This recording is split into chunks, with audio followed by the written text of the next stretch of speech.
Hola, ¿qué tal, gente reptiliana? ¿Cómo están? El tema de hoy es uno muy interesante que forma parte del maratón de psicología social.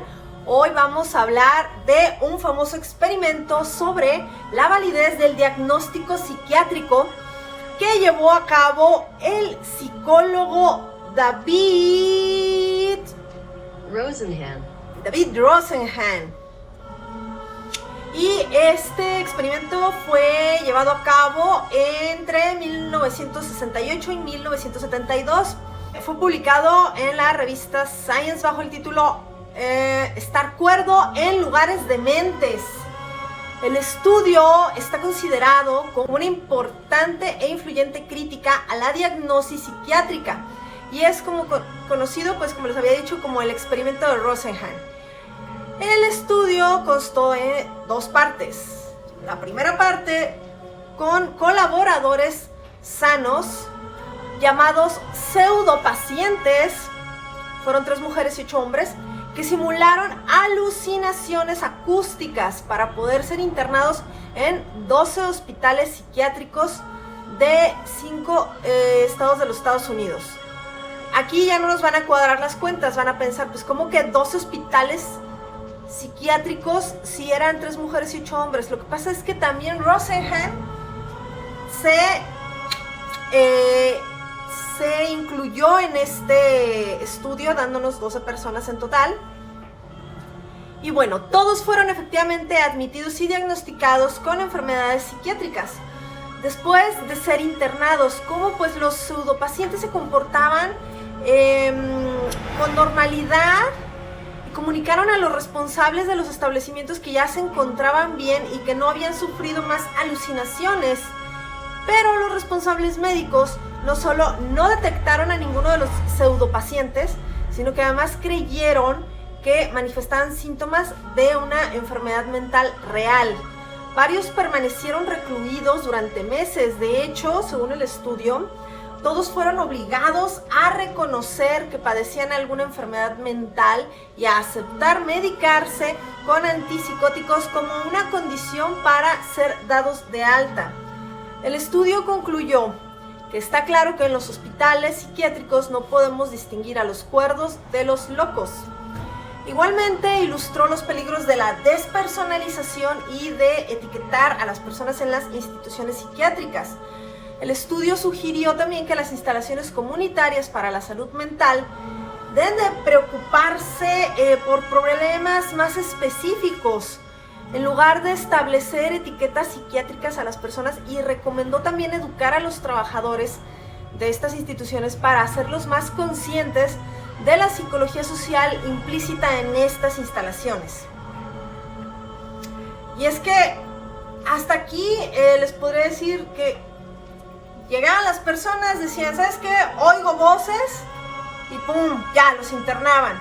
Decían, ya no oigo voces, y de todas maneras ahí seguían y no los daban de alta naturalmente, como cuando te dan de alta en un hospital de cuestiones de salud física, en donde pues ven que te deja de doler lo que te dolía, te hacen los exámenes y descubren que ya no está el problema y te dan de alta del hospital. Acá no.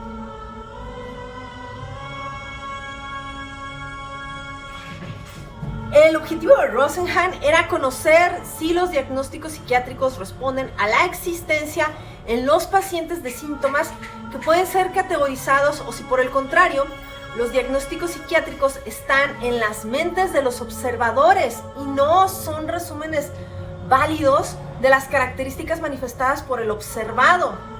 O sea, ¿qué pasó aquí? Les explico los detalles. Rosenhan y sus colaboradores con buena salud mental, los llamados pseudopacientes, solicitaban una cita en el hospital psiquiátrico. Llamaban, decían tener alucinaciones acústicas y obviamente el personal de los hospitales no sabían que era un experimento y pues ingresaban. ¿Quiénes eran los que habían ingresado? Un estudiante de psicología, 3 psicólogos, un pediatra, un psiquiatra, un pintor, una ama de casa, etc. Ninguno de ellos tenía antecedentes de alguna enfermedad mental. Ellos utilizaban seudónimos y manifestaban ocupaciones así diversas, para evitar que les dieran algún tipo de tratamiento especial. Aparte de dar nombres falsos y empleos falsos, lo demás no lo alteraron. Es decir, todo lo que sí tenía que ver con su vida o su biografía, eso lo decían tal cual era, pues porque no era necesario echarle más crema a los tacos, por decirle así.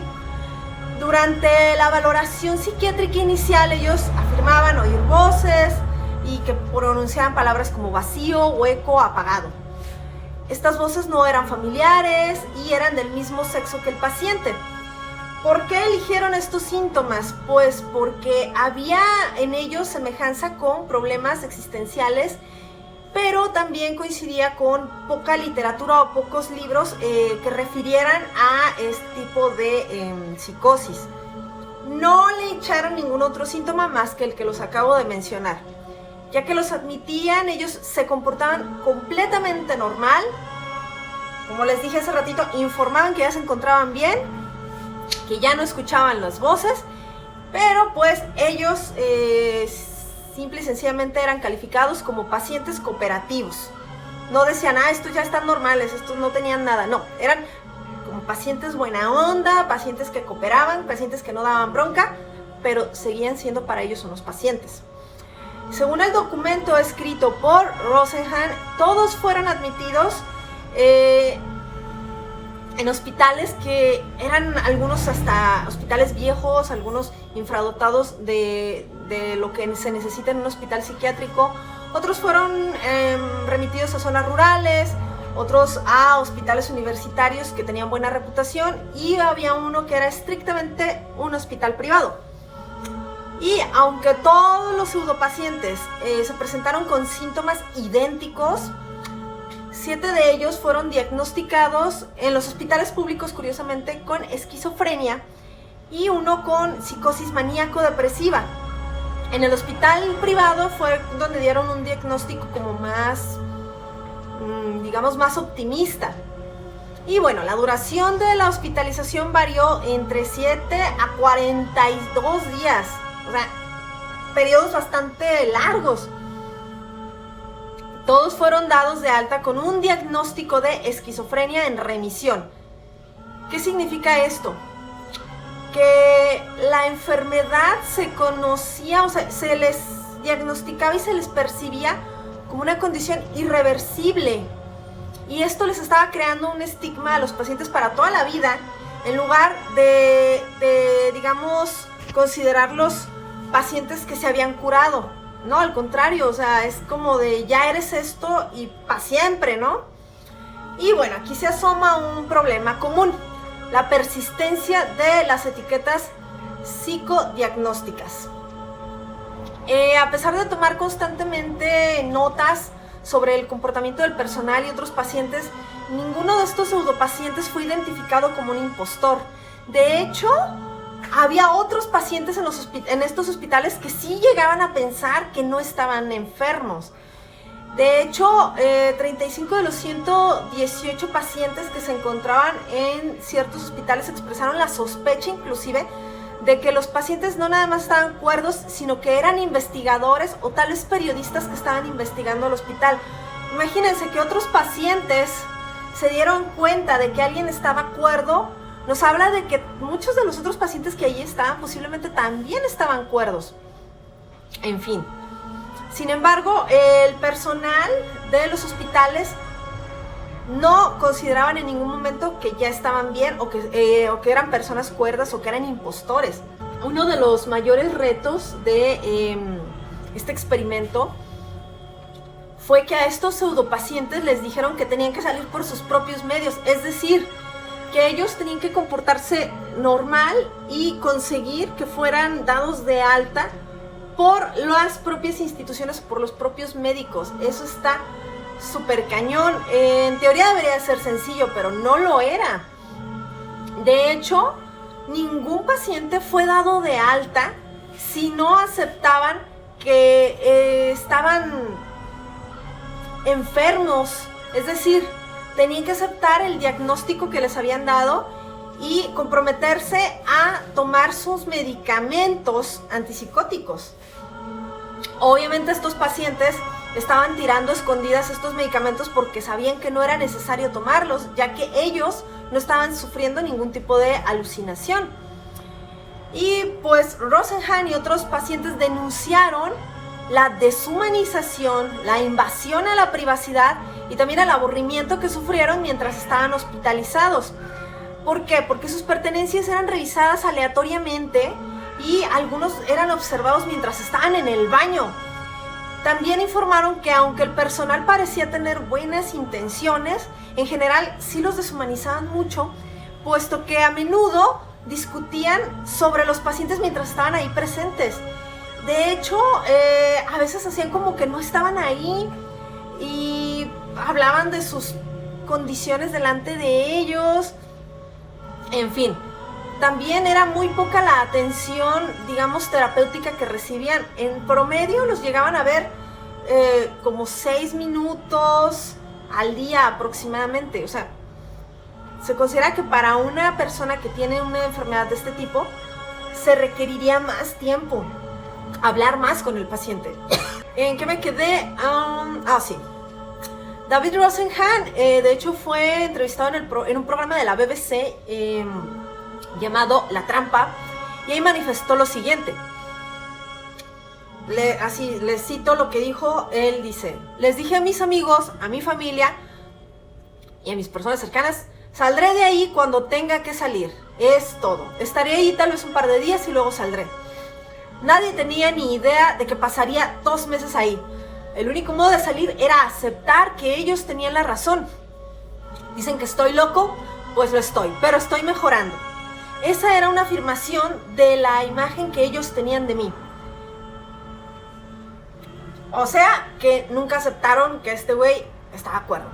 Pero agárrense, porque hubo una segunda parte. Hace ratito les dije que el experimento constó de 2 pasos. Pues bueno, la segunda parte.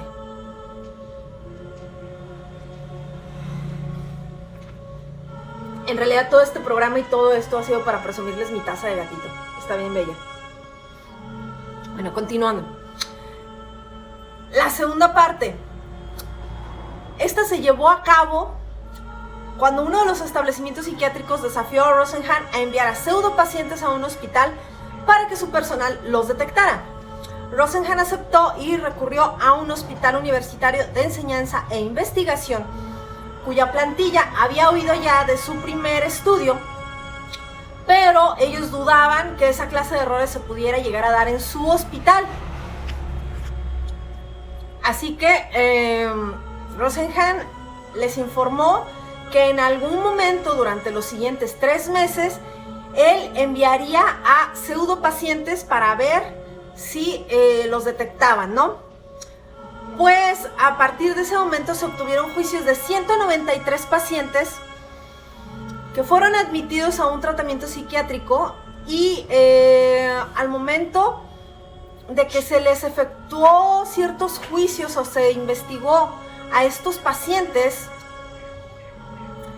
41 pacientes de los que ya tenían en estos hospitales que habían ingresado en esas fechas fueron señalados con alta confianza de que eran impostores, que eran pseudopacientes, y que 23 de ellos fueron considerados también sospechosos por al menos un psiquiatra. ¿Qué es lo más loco de esto?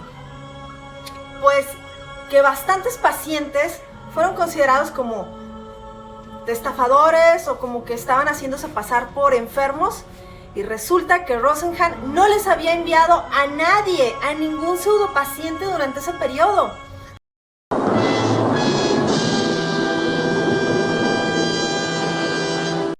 La conclusión de Rosenhan fue que cualquier proceso diagnóstico que se presente por sí mismo tan fácilmente a errores masivos de este tipo no puede ser un proceso confiable. Es decir, la forma en cómo están diagnosticando enfermedades mentales no es confiable, y personas que no tienen problemas psiquiátricos están a veces siendo diagnosticados como tal, y es muy poco fiable la forma en cómo se le considera una persona un enfermo mental.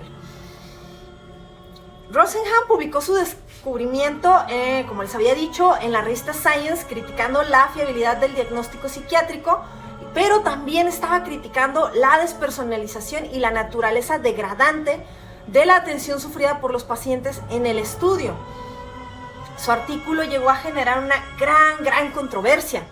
Había personas que defendieron la psiquiatría argumentando que este diagnóstico psiquiátrico se basa en lo que los pacientes le dicen a su médico. Entonces, fingir una serie de síntomas para falsear el diagnóstico, pues podría ser como mentir en otros síntomas. El psiquiatra Robert Spitzer cita la crítica de otro especialista llamado Seymour Ketty al estudio de Rosenhan. Básicamente dice que si él bebiera 1 litro de sangre y después acudiera a urgencias vomitando esta sangre, pues el diagnóstico del personal médico obviamente sería alarmante. Le dirían que está enfermo. Pero, pues digamos que una contraargumentación de esto es que dicen, bueno, sí, habría un diagnóstico de una enfermedad muy seria si llegas vomitando sangre. Sin embargo, al momento que te hacen los exámenes físicos, ahí se darían cuenta que estás mintiendo. ¿Por qué no se dan cuenta en los análisis psiquiátricos cuando mientes, cuando falseas? ¿Qué sucede ahí? Entonces, hay una, digamos, controversia muy dura en este sentido, porque Rosenhan manifiesta que él en sí no critica que los simuladores fueran admitidos a las instituciones psiquiátricas. Era perfectamente normal que los internaran cuando ellos estaban manifestando estas alucinaciones auditivas. Él lo que dice que critica es por qué cuando manifestaron que ya no tenían más estos síntomas, siguieron ahí. ¿Por qué no los liberaron? ¿Por qué no los sacaron? Ese es más que nada como el punto de este hombre, ¿no? También Rosenhan mantenía una tesis, la tesis de que muchos pacientes mejorarían significativamente su vida si eran sacados de un entorno hostil, como el de estos hospitales, y recibían una terapia más adecuada.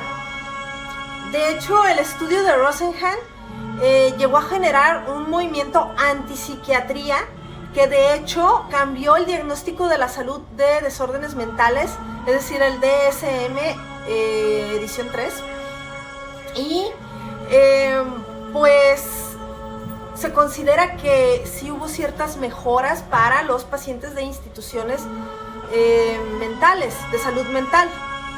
Pero bueno, ahora también es importante ver la otra cara de la moneda o la otra cara de este estudio. Y les quiero hablar de Susan Cahalan, que fue una mujer que se interesó en el tema de la psiquiatría casi medio siglo más tarde por un motivo muy personal. Resulta que esta mujer fue internada en un hospital psiquiátrico, diagnosticada con esquizofrenia, pero resultó que ella no padecía este trastorno. Lo que ella tenía era una enfermedad autoinmune, que era algo así como una inflamación del cerebro, que era lo que le estaba dando unos síntomas compatibles con la esquizofrenia. Su interés por asuntos psiquiátricos la llevó a enterarse de este experimento porque estaba relatando algo similar a lo que ella ya había vivido. Cuando Cahalan trató de rastrear a los pseudopacientes, pues descubrió que hubo un 9º paciente que participó en el experimento, pero que no fue incluido en los resultados finales. Este paciente se llamaba aparentemente Harry Lando, quien también había sido un estudiante de posgrado en Stanford, reclutado por Rosenhan. Este hombre fue internado en un hospital psiquiátrico en San Francisco, pero resultó que la experiencia de él había sido muy diferente a la del resto. Para él sí fue una experiencia positiva. Ahora también hay que analizar por qué lo fue. Resulta que él había estado muy deprimido cuando era estudiante. Su matrimonio iba mal y además vivía muy lejos del campus y no tenía amigos. De tal manera que cuando todos los demás involucrados en el experimento describían una experiencia de abandono o de abuso en los hospitales, él describió su experiencia como algo muy positivo que le ayudó de hecho en su depresión. Él cree que su caso no fue incluido en el estudio porque de alguna manera no se estaba ajustando la teoría de David Rosenhan de que las instituciones psiquiátricas eran lugares dañinos. Eso según esta mujer Kahlan, y que pues ella, a pesar de sus críticas a Rosenhan y a su experimento, también considera que su experimento tuvo un impacto positivo en la medicina de la época, puesto que ayudó a mejorar el diagnóstico de enfermedades mentales, y que pues hubo, gracias a esto, esta tercera edición del DSM, en el que ella misma dice que este manual logró aunar los diagnósticos en un texto confiable, que los médicos podían utilizar para tildar diversos síntomas que podían llevar a un diagnóstico más certero, más unificado. Y bueno, el trabajo de David Rosenhan le dio un impulso a este abordaje como de lista de verificación para hacerlo parte de una corriente dominante en la psiquiatría. Así que digamos que tenemos dos caras de la moneda. Hay quienes consideran que David medio manipuló sus datos para que cuadraran más en lo que él quería manifestar en su escrito, pero también está la otra cara de que dicen que él hizo que la gente se pusiera más trucha y que hicieran que los diagnósticos fueran más uniformes, que fueran menos a criterio del observador, y que esto impulsó una mejoría para principalmente los pacientes. ¿Ustedes qué opinan de este experimento? A mí me gustaría bastante que si tienen información adicional, opiniones, saludos, mentadas de madre, dudas existenciales y demás, me los dejen en la caja de comentarios. No olviden dar un like, suscribirse al canal y nos estamos viendo. Recuerden, no está muerto lo que yace eternamente. Hasta la próxima. Bye.